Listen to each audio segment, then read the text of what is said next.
Hari ini pertuduhan terhadap pemimpin GISB Holdings Berhad GISBH yang pada ketika ini 22 individu termasuk Ketua Pegawai Eksekutif CEO GISB Holdings Berhad Datuk Nasiruddin Muhammad Ali dituduh di Mahkamah Seksyen Selayang pada awal pagi ini, dan perkara ini disahkan sendiri oleh Ketua Polis Negara Tan Sri Razaruddin Hussein.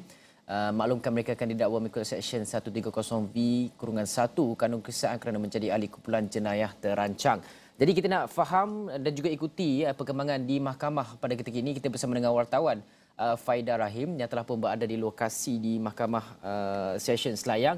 Faida, pada ketika awal pagi ini ada sebarang pergerakan yang Faida lihat dan juga bagaimana kawalan keselamatan pihak polis di sana, dan adakah kelibat mereka yang menyokong ataupun keluarga daripada GISB telah pun hadir di sekitar perkarangan mahkamah, Faida? Terima kasih rakan setugas di Astro.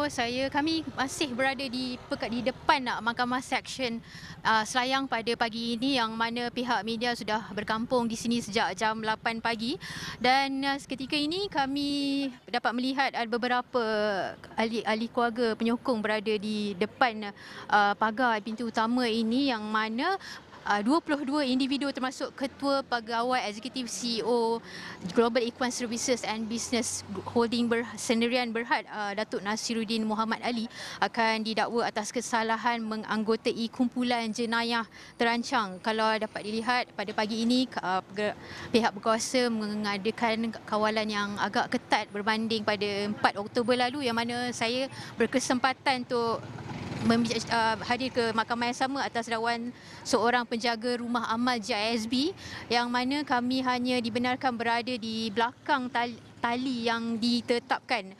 Pada pagi ini juga sampai 22 individu akan didakwa, termasuk Datuk Nasiruddin Muhammad Ali atas kesalahan menganggotai kumpulan jenayah terancang.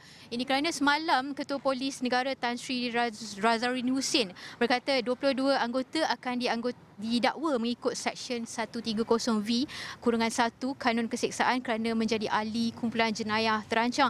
Beliau memberitahu seksyen itu memperuntukkan hukuman penjara 5 hingga 20 tahun jika disabitkan kesalahan. Selain itu, bukan sahaja Datuk Nasiruddin yang akan dituduh pada pagi ini, yang mana isterinya Azura Mat Yusof dan anak bekas pengasas Al-Arkam Asy'ari Muhammad iaitu Muhammad Adib Tamimi juga akan didakwa pada pagi ini, dan kami juga sedang menanti kehadiran mereka, dan masih belum, mana 22 orang itu masih belum tiba di mahkamah.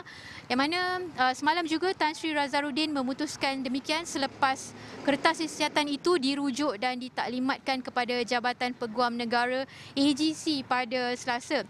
Pada 16 Oktober lalu, Nasiruddin antara 16 individu yang ditahan semula di bawah Akta Kesalahan Keselamatan Langkah-Langkah Khas SOSMA 2012.